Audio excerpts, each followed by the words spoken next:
తెలుసా, సత్యయుగంలో దేవుళ్ళు రాక్షసులు ఇద్దరు వేరు వేరు ప్రపంచాల్లో ఉండేవారు. Full clarity.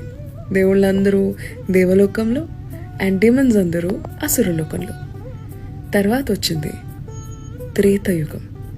త్రేతయుగంలో దేవుడు ఇంకా రాక్షసుడు ఇద్దరు ఒకే ప్రపంచంలో ఉండేవారు.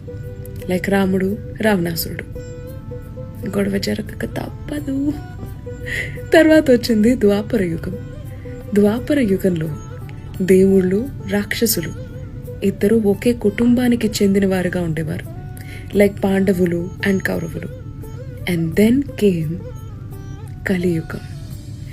కలియుగంలో ఒకే మనిషిలో దేవుడు ఉంటాడు, రాక్షసుడు ఉంటాడు.